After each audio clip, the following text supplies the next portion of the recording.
Hello everyone, my name is Max and welcome to the School of Line Ball Pool.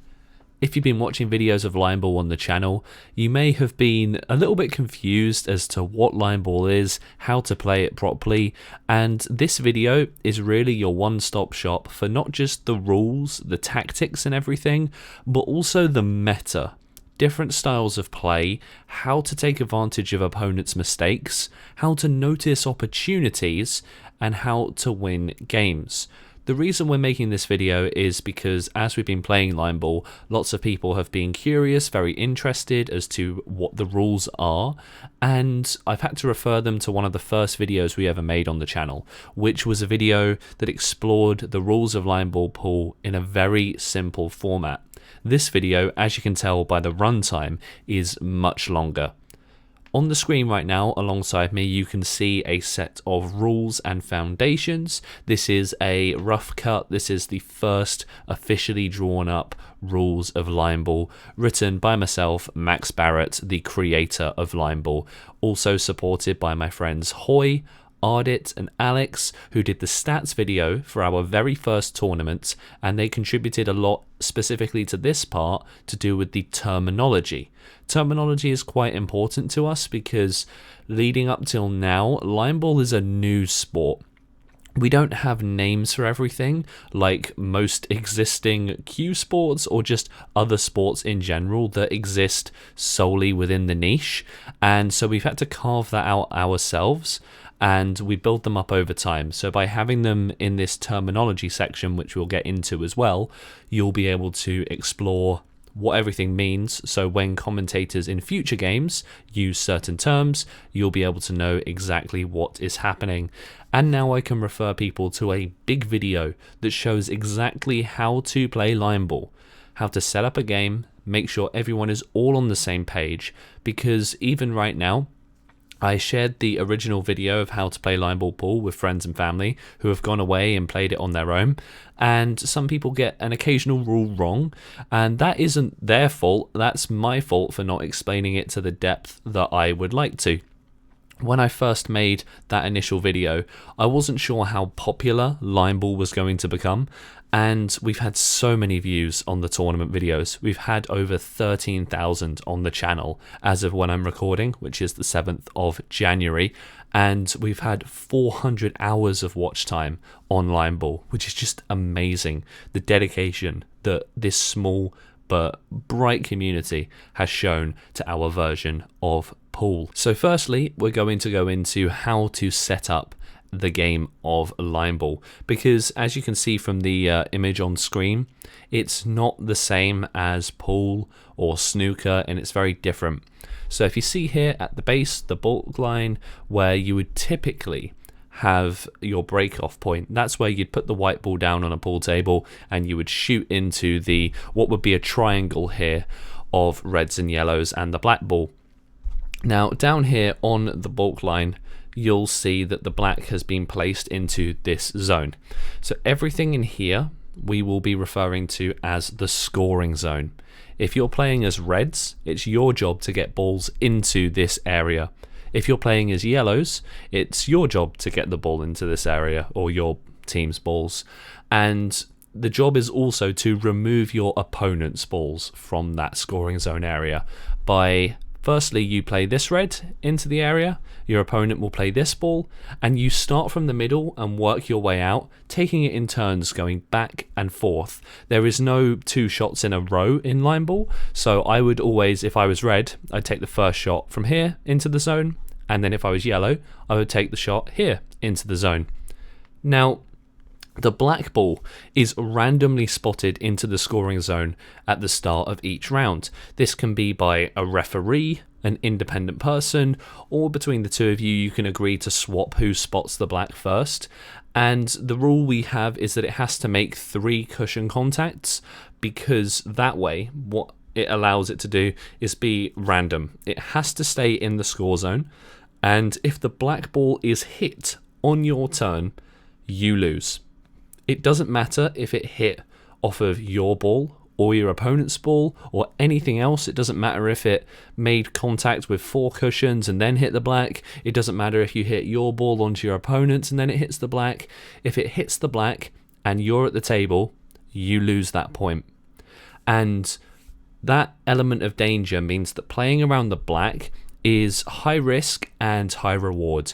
You want to play near the black ball because by playing there, you have a ball that is safe. It's very difficult to remove a ball from the zone if it's tucked near the black ball because your opponent has this chance to accidentally hit the black themselves.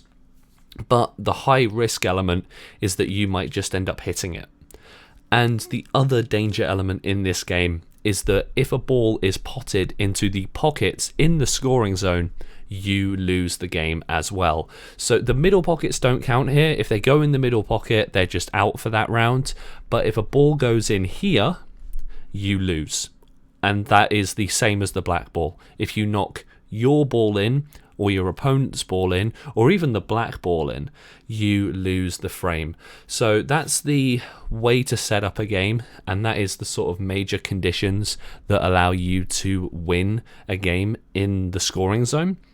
So the whole idea is to get it into this area, and very soon we are going to be re-watching together the top 50 line ball shots of 2023. The reason we're going to do that is I want to use this as a space to break down what made those shots so good, and also the meta tactics to use to get best positioning, why people play certain shots the way they do, and how to take advantage of your opponent in different situations.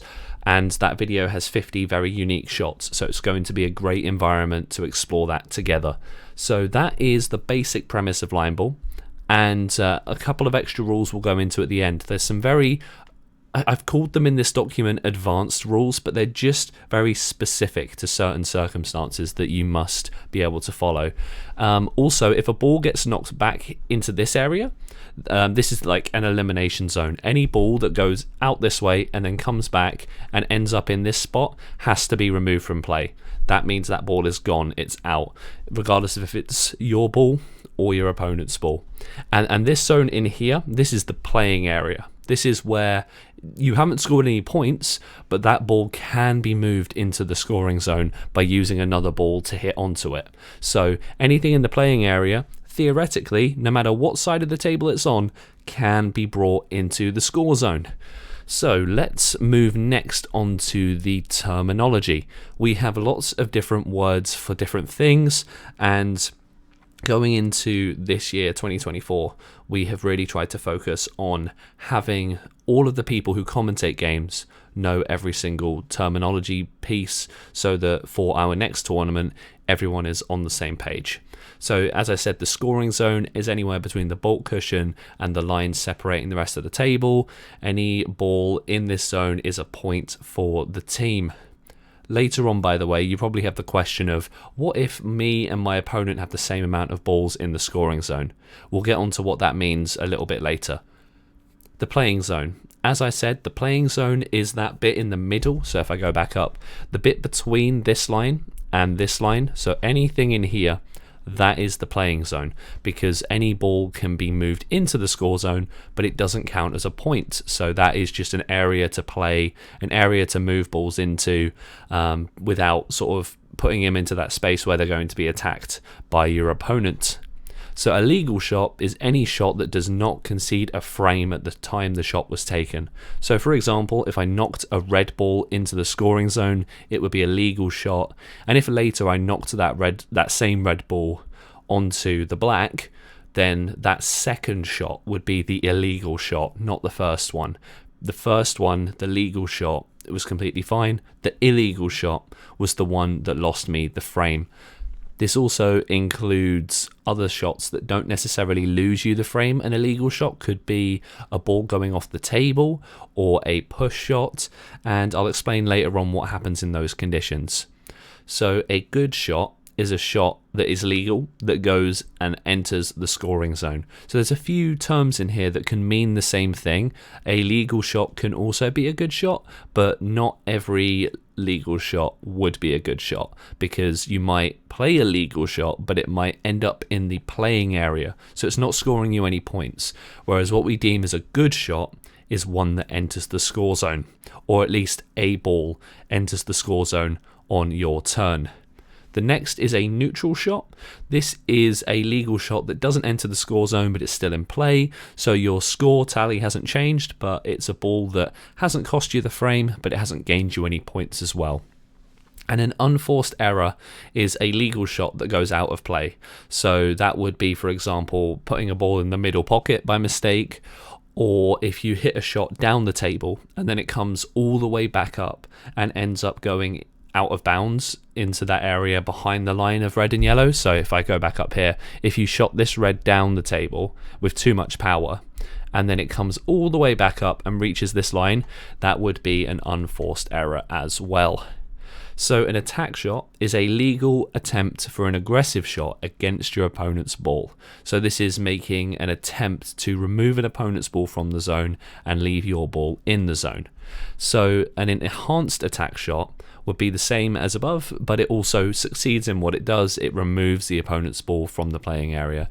And a perfect attack shot is the same as before, and it removes it from the playing area. So you've not just brought it out of the scoring zone, but you've also pushed it out of bounds. So for example, if I had a red where the black ball was and a yellow came in, took its spot, the yellow knocks it in and the yellow stays somewhere in here, and the red comes down here all the way back up and out and into this out of bounds area, that would be what we would deem as a perfect attack shot. So now let's move on to defensive shots.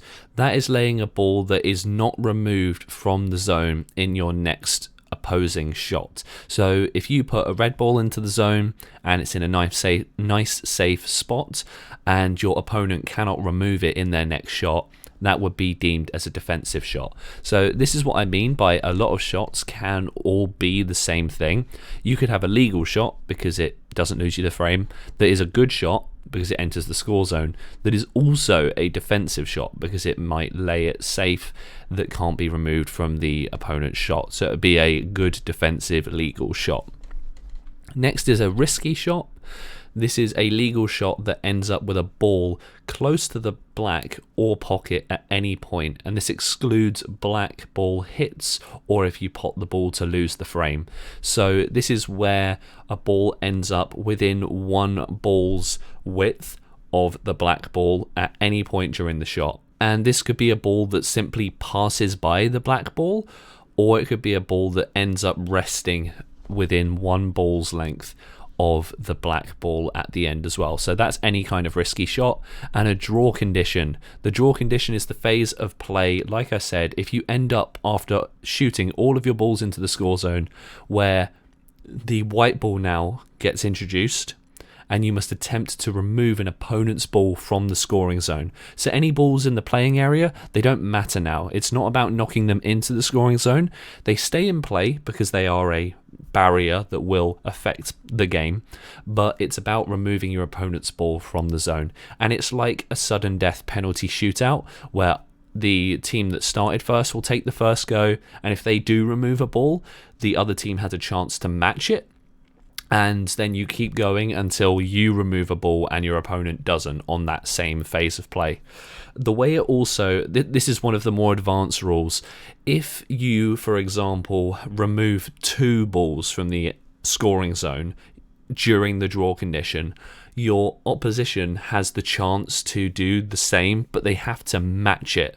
So, for example, if I hit the white ball and I manage to remove 2 reds from the zone, my opponent now has to remove 2 yellows or more. If they remove 3 yellows, they would win. If they remove 2, we match and continue. If they remove 1 or 0, they would lose that point. So it's like almost being able to score 2 goals in 1 penalty shootout. So that's how that works. And I'll go into some more of the deeper turns of advanced rules as we go through this. So this graphic should visualize a little bit better what I mean about out of bounds, the playing zone, and the scoring zone. So before we go into watching some line ball and talking about things in a bit more detail, let's just briefly recap on some of the key rules of line ball. And then after we've recapped these rules, we'll watch some points of line ball. Then we'll go through some of the advanced rules and then wrap up everything we've learned about at the end of the video. So as I said before, the aim of line ball is to get all of your balls into the scoring zone without potting on your turn, hitting the black, whilst also removing your opponent's balls from the scoring zone. If you place more of your corresponding colour in the scoring zone than your opponent, you will win. You and your opponents will take it in turns. As I said, you will shoot red first, then yellow, red, then yellow, in order into the scoring zone. You and your opponent take those turns, and you don't use the white ball. You hit the ball directly. And you start from the center and you work your way out to the edges. That has some quite important connotations to the meta because the angle will change as the game goes, and playing from the center first means that when you're out on the edges at the ends of the points, there are certain angles that are really cut off that you would usually really like to be able to use. So it's interesting how that affects the play. You'd think it's a rule that doesn't, but it really does. And then as I said with the draw condition, if you and your opponent both have the same number of balls in the score zone and you haven't played an illegal shot that loses you the frame, then it will go to the draw, where you take the white ball. And one thing I did forget to mention with the white ball, you can place it anywhere along this line, on your side or on your opponent's side. So once this has all been cleared, the white ball still has to go along this line, but it can be played from anywhere along it. And you might also be thinking to yourself, how do we know exactly where this line of yellows and reds should be? Like I said at the start of the video, this line at the bottom is the bulk line where you would usually take your break shot from, or in this area at least. On the opposite end of the table, you'll have the spot where you would put the black ball. If you were doing the triangle rack for, say, an 8-ball pool game, that dot is where you would start the line for that set of red and yellows. So that's how we do it on every pool table, just so there's some consistency. That is the last bit of setup that I did forget to mention. And as I said, when it came to the rules of the draw condition, the only objective is to remove an opponent's ball from the score zone. And also in a draw condition, all the basic losing conditions still apply. So if on a draw you hit the black ball or you pot a ball, you lose straight away. Your opponent doesn't have to play another shot, you lose. And that adds the extra level of jeopardy and reason why you want to play near the black ball but without hitting it, because you're trying to play so that if it does go to a draw condition, you'll be safe. And that's why you'll see in the tournaments a lot of mistakes where players are hitting the black ball often or going too close or potting a ball, because they're going for those high risk shots and losing frames because of it. So you may have been watching some line ball videos from the Vanguard Invitational and wondering why people were playing such high risk shots when they could have just put a ball into the zone in a safe area, when they were actually trying to play a very risky shot for high reward. And as I said, if you remove multiple balls from the score zone, your opponent has to match for the same amount. So all of this stuff is bits and pieces we just went through. And here are the advanced rules. Now, I'm not going to touch on these just yet. I'm going to head over to the Line Ball channel and we're going to watch some of the best shots from 2023 so that we can go through some scenarios here and work out what people were doing that was so successful, why the shots were good, and what the situations and circumstances are in each of these points, because there's a lot to take and a lot to learn from these games. Right, so let's dive into the 50th best shot of the Vanguard Invitational and just break down what's going on here. So currently we've got the Red Hot Chili Potters taking their shot, and I believe it's Brandon currently taking the shot at the moment, and he's in a tough spot. As I said, because you have to work from the middle outwards, the placement of this yellow ball is really affecting Brandon's game here. As a result of where this yellow is and the angles he has to play at, it's difficult for him to come down this right hand side of the table because he has a risk of hitting here onto this yellow and maybe knocking the yellow into the pocket. There's a few options he has here though. If he did come down here and he hit it with pace and a bit of power on this side, he could knock into this yellow. The yellow would obviously then go against this backboard and fly up the table with pace and into the out of bounds area. And with the way he would hit this red ball, it would come here onto the yellow and then would just roll nicely into the score zone about here. That's one way Brandon could play this shot. Obviously, the way he's queued up to play it, he's playing to do a defensive shot. So he's going to play it along here, hitting the back cushion and nestling it hidden behind here. The reason it's nice to play hidden behind the black at this angle is because look at where the yellows are. And look at where the angle is they have to shoot from. If he gets the red in this area where my mouse is, it's going to be really difficult for the opposing team to bring that out of play later. So let's see what Brandon actually does here in this shot. He uses the nice little ricochet and he tucks it in right near the black. Personally, this is a really lovely shot because he's pushed this yellow out a little bit, which frees up the room for these three reds. He's got the ball near the black, which means his opponent's going to struggle to remove it, and he is now winning the game for his team. They are 2-1 up at the minute, these two balls being in the scoring zone and this one also being in the score zone for Team Alice. And this is a really tough situation for Alice to come onto. They can't really remove this, and given where their yellows are, they can't even remove this. Now this ball's an interesting one, this red that's exposed at the back here, because they can remove it later on. So when we get to a draw condition, this could be removed, because they could place the white ball down here or here and go into the back of the pack and up, or down here and up. The white ball being able to go anywhere along the line later means that there's a lot of room for them to still be able to have progress and success here. But for now, this is a really nice setup, which is why Brandon went for this shot. So now let's move on to what will be number 49. So Alex is queuing here. He is playing yellow. He is on Team Lineade, and this is going to be an attacking shot. So what Alex is aiming to do here is he's going to hit his yellow ball onto this red ball. The red ball will go against the back wall and up, and he'll nestle his yellow in here. The reason he's doing this is to remove a red from the score zone and to put one of his yellows into it. It is a classic attack shot, but it's risky because of where the black ball is. If the black ball is in this position, there's a good chance that if Alex hits this wrong, the yellow will hit the red and the yellow will crash into the black ball. So it's high risk, very high reward for this attack shot. And this also speaks to a very big, important tactic of line ball when it comes to defensive shots. You want your balls to be near cushions, near the pockets, near the black. This ball here, I would kind of describe as being in no man's land. It's not near a cushion, which would make knocking it out difficult. It's not near the backboard, which would make it difficult to knock out, and it's not near the black ball either. So it's kind of just hanging out in the open and very exposed. So Alex is going to play the shot. Let's watch it now.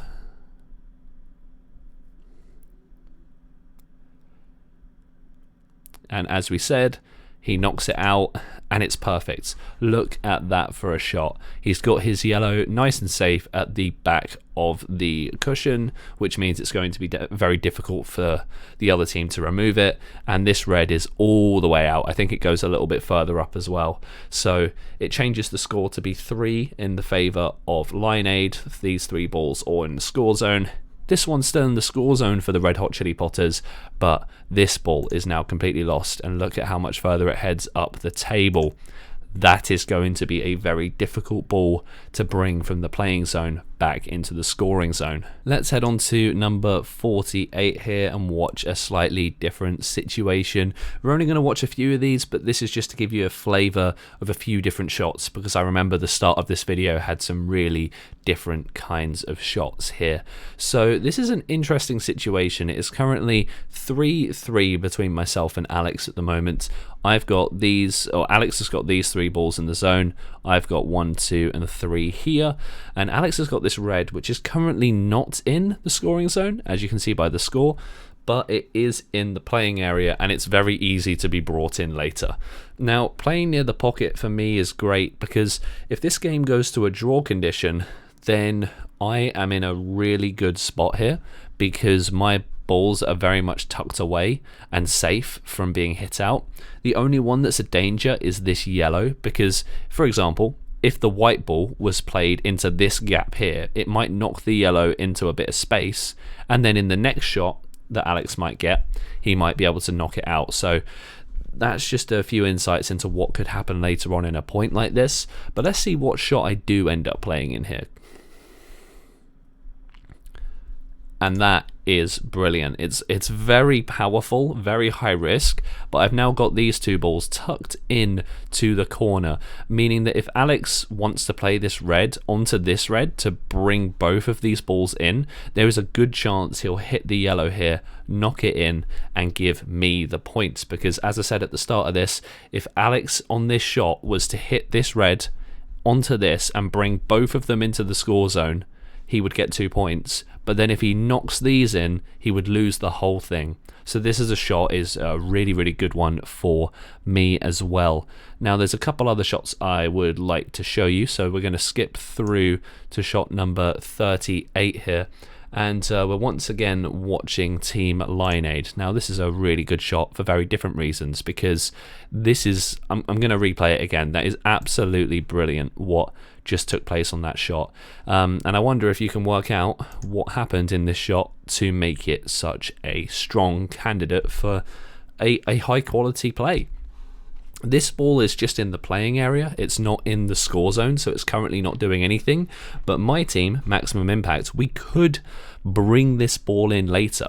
Even though it's not currently in the zone, we could hit this red, maybe onto the side of it, and bring both of them down the table and into the scoring zone. So Alex knows that this is still a usable ball for my team, and he wants to get this yellow into the score zone and get this completely out of play. So we'll just rewatch how he does that. It's a brilliant shot that completely removes that red and puts his team 1-0 up. I'm just going to pause it on the end frame because I know it cuts very quickly, doesn't it? But look, this ends up going completely out of play. But they are going to be 1-0 up in a moment with 1 point on the board, and we are going to be a ball down. So I would have to play an attacking shot just to get myself level. Alex really takes initiative with this shot. I now am going to end off by just showing you the top 5 shots. And after we show these top 5s, we will then move back over to the rules document, and I will go through the advanced shots to finish. So going into this shot from Chris, the current scenario is 3 points to our team yellow and 3 points to the red team. And here is the shot that Chris plays. A lovely, lovely attack shot, because it brings 2 reds out of the score zone and puts 1 yellow in, meaning now the score is 4-1 to the yellows. So we'll just rewatch that again just to see. They have 3 balls behind the line here in the score zone, and we have 3 as well. But with Chris's shot here, he manages to remove 2 of them, which is just brilliant, because now look at the position that the reds are in. They have to bring all of these balls into the score zone. It's so much work for them compared to the scenario they were in before. One stuck near a cushion. This one is actually quite close to the black in terms of the line they're playing on. It's a lovely shot from Alex. Now let's move into the 4th best shot of the tournament, and this is a draw condition shot. So we are going to watch it through first and then talk about what happened.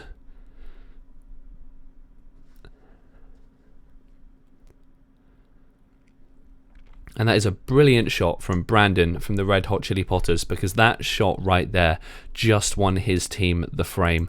The reason why, you may ask? So this yellow ball is one of the 3 yellows that Daddy's Clackers have in the score zone.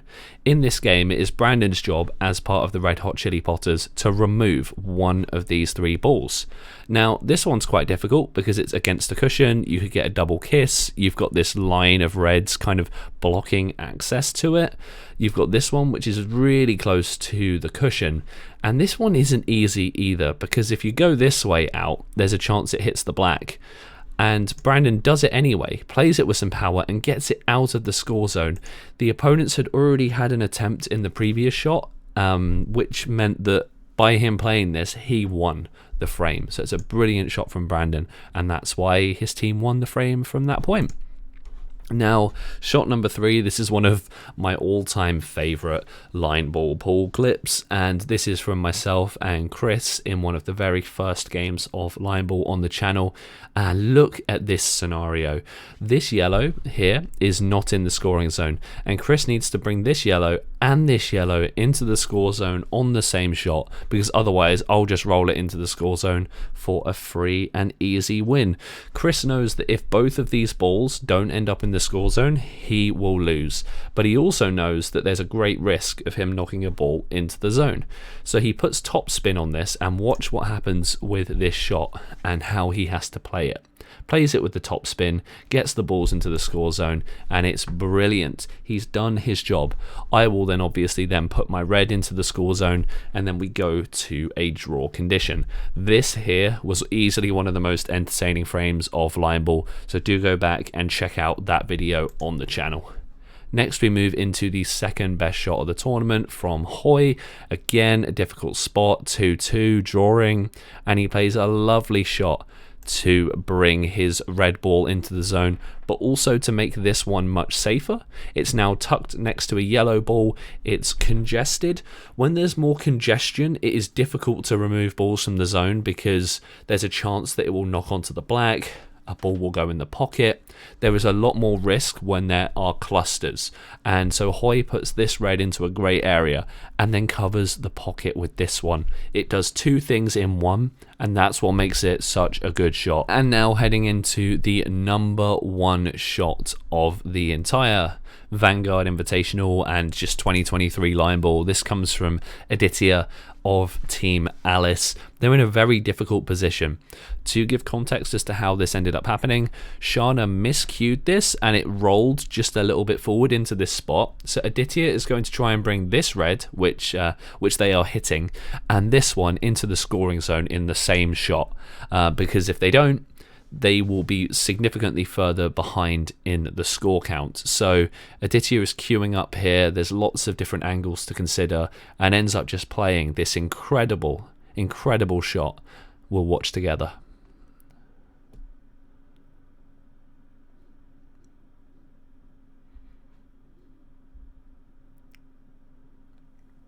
And there it is. It gets all the balls into the score zone. It clumps them all together. It's a fantastic shot, isn't it? Look at how that's ended up. I know the video's just fading a little bit. So they're all in this zone. They're all safe as well. I mean, you could use the yellow to try and bring this red out, but there's a chance that you accidentally pot a ball.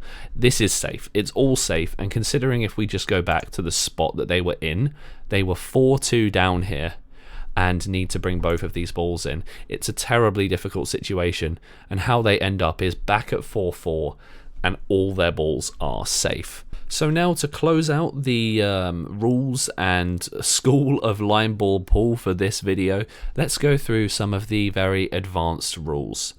If on your turn you pot any ball in the score zone or make contact with the black, regardless of what it makes contact with, you lose. So I know it says advanced rules, these are just more particular, more specific. I'm reiterating one that we've already kind of touched on earlier. If you lift a ball off the table, this ball is out for the round. So if you were to sort of chip it or bounce it or hit it hard enough where it can get some airtime and it goes off the table, that ball is out for the round. You do not lose the entire point for that action, because I know some people might think because potting a ball in the score zone loses you the frame, losing a ball off the table might as well, but you already get penalized enough for that scenario. And line ball isn't a game played with great power, meaning that this is very unlikely to happen. We've still never seen it happen. Only potting a ball in the score zone pockets counts as a loss, as I mentioned earlier. Potting in the middle pockets, all the pockets past the line of red and yellows, so that out of bounds zone, that doesn't count as a loss. That just loses the ball out of play. And you can even do some quite nice counterplay, because if your opponent's ball ends up near the middle pocket, you could hit a ball off of it, knocking it into the pocket and out of play, and getting yours into the score zone. We don't have an example of that being played in line ball. If a ball travels back past the line of red and yellow, it is out, but it also can't return to play if it's still in motion. So for example, if you play a shot hard enough where it comes down the table into the score zone, back up into the out of bounds area, someone must stop the ball. It's not allowed to come back in and interfere again for a second time. Once it's past the line of red and yellows, it is out. And we've had a few scenarios where people have hit really hard shots, they go out and come back and they're trying to let it go back in. It's why in the Vanguard Invitational and once or twice in the new tournament you'll see me jump across the table to stop a ball that isn't meant to be going back into play. So that is a rule that a lot of people forget, but if it travels into the out of bounds zone, it is not allowed to interfere with play again. During a draw condition, each player gets a maximum of 10 shots to knock an opponent's ball out each. If this doesn't happen, it's an automatic draw. Both teams get 1 point each. So if you were playing first to 5, you would both get 1 point.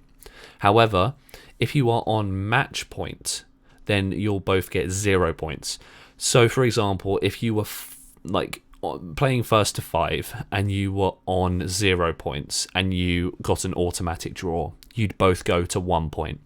But if you were at 4-3, then because one of you are on match point, it would count for 0-0. You can't win your set with an automatic draw. That's just the rule we've got in place for sort of tournaments and our different situations, because we don't want automatic draws to lead to wins. And also, at any point during an automatic draw condition, you can ask your opponent for a draw. So similar how in snooker you can ask for a re-rack, in this you can ask for your opponent during a draw condition if they want to agree an automatic draw. If the opponent agrees, then it will count as an automatic draw as well. You don't have to wait to get to 10 shots each. And so since playing line ball, we have never seen an automatic draw. I have not had one happen in all of the 6 years that I have been doing this. Next rule, if you perform a push shot, you must redo your shot. The table must be reset to wherever the balls were before the push shot was played, and if you perform 2 push shots in a row, that ball is removed from the game. If you perform 3 push shots in a row, so you push again on the very next ball after the one was removed, you forfeit that point. So 3 push shots in a row is a forfeit. And it can happen because line ball is a game played at a much lower tempo with slower shots. People can sort of jab at the ball a little bit more, and there can be an inclination to more push shots because people are trying to play more delicately, and we do see it happen. So it is a fair rule to have to make sure people aren't doing it. If the ball is riding the line, and by riding the line we mean it's hovering, so if I go back to the original image we have up here, if a ball is on the line in any way, so that's what we mean by riding the line. If the ball is riding the line and you are unsure as to whether it's in the score zone or out of the score zone, we do a majority ball rule.